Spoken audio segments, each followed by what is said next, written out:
Let's talk about boredom. Let's talk about the emotional frequency chart and how that affects our day-to-day interactions. Boredom is the beginning of the descent into lower frequencies and a lower state, places that we want to stay away from. Think about a saying we've all heard, which is that the love of money is the root of all evil, or the love of mammon, right? And what was really being talked about was envy. Looking at somebody else and being envious of what they have and what they're doing or what they've accomplished. I've experienced it. We've all experienced it. I remember sitting with some friends, like most of my friends. Most of my friends are extremely successful at every endeavor they engage in. And we had a friend there who had a great relationship, has a great relationship with his wife. And he had to get up and run. He's like, hey, dude, I got to go. It's been great hanging with you guys, but got to go spend some time with the wife. Awesome, man. See you later. Thanks for hanging. Another one of our friends who's extremely successful in finances immediately makes a negative comment and says, I just don't believe that they're that happy. Nobody that's married has that great of a relationship. Like, that's impossible. And I said, man, how do you know this? First off, why are we discussing somebody who's not here? That's gossip.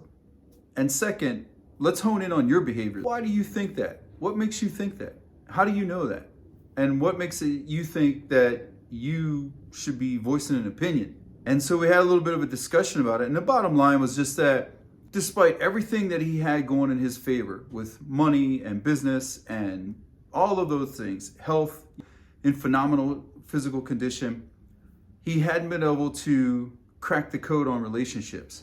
And so to him, anyone who had a great relationship obviously was not being truthful and that it's impossible, and he was envious. And so we talked about that a little bit. Envy is really the root of all evil. And that's really the downfall of most good men, is they look at others and become envious. But then we have to play the game of why. And it begins with boredom. It begins with having time on your hands. You're not being productive. You're not engaged in pursuing your goals. You're not serving your purpose and living your purpose and your mission. And you have become bored.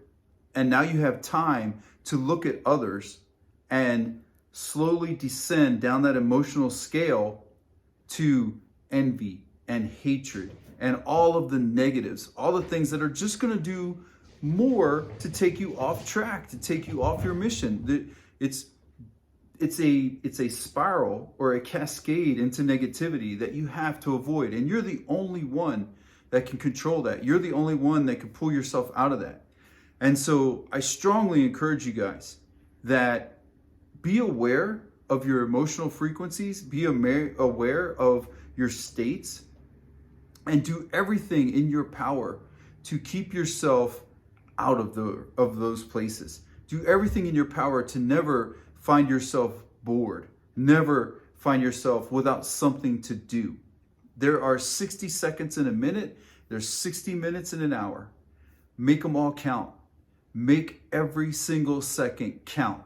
One, because it's a show of gratitude to the universe, to God, to whatever you believe in, that you are making the maximum use of your time because you don't know how much you have. You don't know how much you've been given. And so with that gift, you are going to make it count. There is something to be said for that. The other thing is, if you are spending any time not pursuing your goals, not pursuing your purpose, then what are you doing? Which direction are you going? Because life doesn't work in this, it's not a stasis, right? We all know this. We all know that you're never truly sitting still, that we are always moving either forward or backward, but we're never sitting still. And we want to make the maximum use of all of our time. We keep ourselves out of those lower frequencies. We keep ourselves away from that negative behavior. That's just never a good look.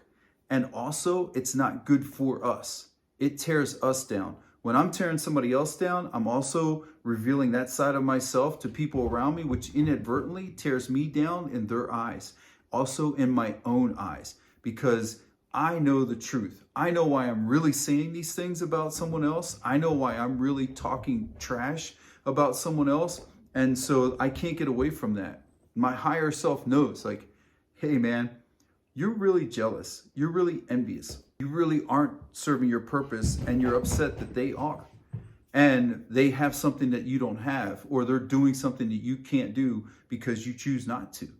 And so when we talk about this kind of stuff, and when we hone in on mindset, and we hone in on all the things that are important to increase our survivability and our ability to take care of our people, we have to also look at these negative behaviors and understand that all of these things are seeds that are planted.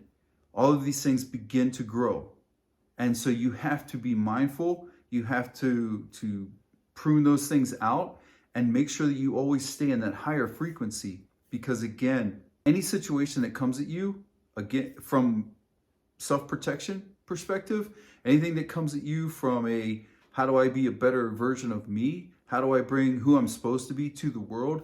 There are going to be challenges in there. And if you are used to staying in this low frequency state and descending down as it gets more adverse, as it gets tougher, as the problem becomes greater, then it's going to be harder and harder for you to actually solve the problem and be an asset. You are going to become a liability real quick. Because think about how many times in your life you have been in the suck with a group. Let's say there's a group of you, you're out for a hike or out for a run, or you're on some sort of a mission where it's just not going well. Things are starting to fall apart. It's becoming more of a challenge by the second. And then you have that one person start to complain. And then you have another person start. And then another. And it begins to spread quickly. And that rot takes over. And so any chance of a solution of working your way out of here is slowly dying, or maybe rapidly dying, as it picks up momentum. And you have to be the one to step up and say, enough. Let's look for a solution. Let's get after it here. We can resolve this. We can solve this problem, and we can get on with it. You have to have that conversation internally on a regular basis so that you eventually prune all of that negativity out of you, and your resting frequency is high. Because we tend naturally to go low, right? We tend naturally to go towards the negative because it gives us that dopamine hit or whatever it is that our body craves, that adrenaline. And so we go towards the negative. That's why our social media feed typically is negative. If you think about it, it's clickbait. It's things to make you angry. It's things to push you towards the negative, because it rewards you. When you read it, you get that little like, you know, and so your body's like, yes, I dig that. That's my favorite drug. Give me more of that adrenaline. Give me more of that.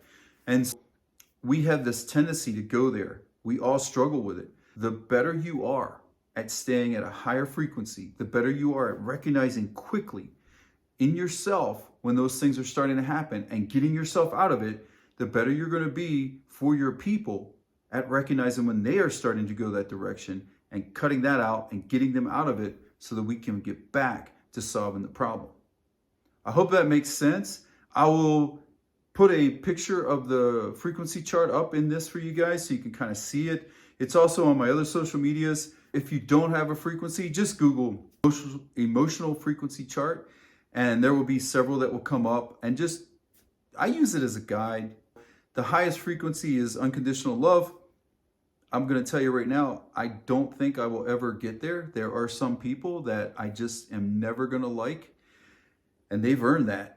But the next step down is gratefulness, and I can practice that every day. I can wake up and think of 3 to 5 things that I am grateful for, and I write that down in the morning. I have a book right here, my fancy journal, and it's a joke. It's not fancy.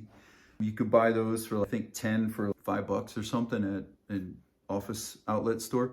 But I write down what I'm grateful for every morning as I'm sitting at 2:45, 3 a.m. I'm sitting and I am journaling and I am writing and I am reading and I am contemplating and reflecting. And I always start with gratitude. I always start with 3 to 5 things I'm thankful for. And at the end of the day, I end my day with 3, 5, sometimes more things that I am grateful for, that I am grateful that I had another day to experience these things and all of that. I'm not going to go too far into that. We'll talk about that another time. But that's the easiest way to keep yourself at a high vibe, on a high frequency, is to practice gratitude. If you can practice unconditional love, I'm happy for you. You are a better human than I am, but gratitude is the easiest way to get there. Keep yourself out of those low frequency states. Avoid boredom at all costs. Boredom is death. It is the beginning of descent into death. And so keep yourself busy, chasing your goals, chasing your dreams, being about your mission and your purpose and why you were put here, and get after it, my friends.